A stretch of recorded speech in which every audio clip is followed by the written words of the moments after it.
ಬಳಿಕದಲ್ಹ ಪ್ರಾಜ್ಞನು ಆಗಮಿಸಿ ಪ್ರಖ್ಯಾತ ರಾಜಗೃಹಕ್ಕೆ ಸಂಪನ್ನಗೊಳಿಸಿದನಲ್ಲಿ ಎಂಟನೆಯ ಚಾತುರ್ಮಾಸವನು ನಿಷ್ಠೆಯಲಿ ಅಂತೆ ಪ್ರಾಪ್ತವಾಯ್ತು ಆತ್ಮೋದಯವಗೆ ಹಲವು ಯೋಗ ಕ್ರಿಯೆಗಳ ಮೂಲಕದಿ ಬಳಿಕ ಸಮಾಪ್ತಗೊಳ್ಳಲವನ ಸಾವಧಿ ಯೋಗ ಸಾಧನೆಯು ಹೊರಟನಲ್ಲಿಂದ ವಿಹಾರವನು ಆವೀತರಾಗನು ಹೊಂದಿ ಪಾರಣೆಯ ಉದ್ದೇಶವನು ಪ್ರವಹಿಸುವಂತೆ ನದಿ ತನ್ನ ಪಾತ್ರದಲ್ಲಿ ಸಹಜದಲ್ಲಿ ಪಯಣಿಸುತ್ತ ಸಂತಸದೇ ತನ್ನ ಧ್ಯೇಯ ಮಾರ್ಗದಲ್ಲಿ ಮಹಾವೀರನು ಹಾದುಲಾಡ ದೇಶವನು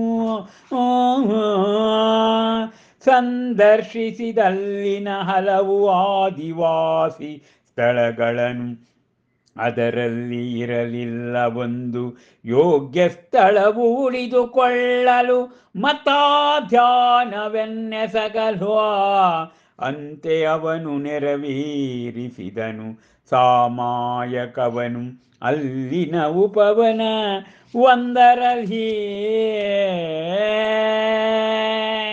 ಹಾ ಡಾಕ್ಟರ್ ಲತಾ ರಾಜಶೇಖರ್ ಮಹಾಕವಿಗಳವರು ಮಹಾವೀರ ಮಹಾದರ್ಶನದ ಶ್ರೀ ಕೇವಲ ಜ್ಞಾನ ಕಲ್ಯಾಣ ಸಂಪುಟದಲ್ಲಿ 108 ಗುಣಗಳನ್ನು ಧಾರಣೆ ಮಾಡಿರ್ತಕ್ಕಂಥ ಮಹಾವೀರ ಮುನಿಯ ಆ ಚೈತ್ರ ಯಾತ್ರೆಯ ಬಗ್ಗೆ ಇಲ್ಲಿ ಉಲ್ಲೇಖವನ್ನು ಮಾಡ್ತಾ ಇದ್ದಾರಂತೆ. ಹಬ್ಬ ಅವನು ಊರಿನ ಹೊರವಲಯದ ಉದ್ಯಾನವನದಲ್ಲಿ ಇರುವಾಗ ಅನೇಕ ಉಪಸರ್ಗಗಳನ್ನು ಎದುರಿಸ್ತಾರೆ. ಆಗ ಒಗ್ಗೂರ ಶ್ರಾವಕ ಇವರನ್ನು ಪ್ರೀತ್ಯಾದರದಲ್ಲಿ ನೋಡುವ ಬಗ್ಗೆ ನಾವು ತಿಳ್ಕೊಂಡಿವಿ. ಬಳಿಕ ಪ್ರಾಜ್ಞನಾದಂಥ ಗುರು ಮಹಾವೀರ ಆ ರಾಜಗೃಹ ಪಟ್ಟಣಕ್ಕೆ ಬರ್ತಾರಂತೆ. ಆ ರಾಜಗೃಹಕ್ಕೆ ಬಂದು ಅಲ್ಲಿ 8ನೇ ಚಾತುರ್ಮಾಸವನ್ನು ಅಂದರೆ 8ನೇ ಚಾತುರ್ಮಾಸವನ್ನು ಅವರು ಚಾತುರ್ಮಾಸ ಅಂದರೆ 4 ತಿಂಗಳ ಕಾಲ ಅವರೆಲ್ಲೂ ಕೂಡ ಹೋಗೋದಿಲ್ಲ. ಉದಾಹರಣೆ ಜುಲೈ, ಆಗಸ್ಟ್, ಸೆಪ್ಟೆಂಬರ್, ಅಕ್ಟೋಬರ್. ಅಲ್ಲಿ ಅವರು 8ನೇ ಚಾತುರ್ಮಾಸದಲ್ಲಿ ಅವರಿಗೆ ಆತ್ಮೋದಯದವರೆಗೆ ಹಲವು ಯೋಗಕ್ರಿಯೆಗಳ ಮೂಲಕ ವಿಜೃಂಭಿಸ್ತಾರೆ.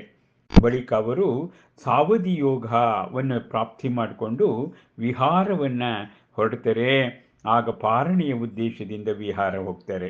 ಹೀಗೆ ಪ್ರವಹಿಸುವಂತೆ ನದಿ ತನ್ನ ಪಾತ್ರದಲ್ಲಿ, ನದಿ ಹೇಗೆ ಪಾತ್ರ ಇರುತ್ತೆ ಅಂದರೆ ಹಳ್ಳ ಇರುತ್ತೆ, ದಿನ್ನೆ ಇರುತ್ತೆ, ಬೆಟ್ಟ, ನದಿ ಹರ್ಕೊಂಡು ಹೋಗ್ತಾ ಇರುತ್ತೆ. ಏನು ಸಿಕ್ಕಿದ್ರು ಕೂಡ ಅದ್ರ ಮೇಲೆ ಹರ್ಕೊಂಡು ಹೋಗುತ್ತಾರೆ. ಹಾಗೆ ಇವರು ಕೂಡ ಏನೇ ಸಿಕ್ಕಿದ್ರು ಕೂಡ ದಾರಿಯಲ್ಲಿ ಕಲ್ಲಿರಲಿ, ಮಣ್ಣಿರಲಿ, ಎಲ್ಲವನ್ನು ಕೂಡ ಕಷ್ಟಗಳನ್ನು ಸಹಿಸಿ ಅವರು ಲಾಡ ದೇಶಕ್ಕೆ ಹೋಗ್ತಾರೆ. ಲಾಡ 56 ದೇಶಗಳಲ್ಲಿ ಈ ಲಾಡ ಅನ್ನೋದು ಕೂಡ ಅಲ್ಲಿ ಮೂಲ ಆದಿವಾಸಿಗಳು ಇರ್ತಕ್ಕಂಥದ್ದು. ಅಲ್ಲಿ ಆಹಾರಗಳಿಗೆ ಕೊರತೆ. ಅಲ್ಲಿ ಆದಿವಾಸಿ ಸ್ಥಳಕ್ಕೆ ಹೋಗ್ತಾರೆ ಇವರು. ಅಲ್ಲಿ ಇವರು ಉಳ್ಕೊಳ್ಳಿಕ್ಕೆ ಯೋಗ್ಯ ಸ್ಥಳ ಯಾವುದೂ ಕೂಡ ಸಿಗೋದಿಲ್ಲ. ಆದರೂ ಕೂಡ ಅವರು ಅಲ್ಲಿ ಸಾಮಾಯಿಕ ಮಾಡಲಿಕ್ಕೆ ಅಲ್ಲಿ ಉಪವನದಲ್ಲಿ ಧ್ಯಾನಾಸಕ್ತರಾಗಲಿಕ್ಕೆ ಪ್ರಯತ್ನವನ್ನು ಮಾಡ್ತಾರೆ ಅಂತಕ್ಕಂಥದ್ದು.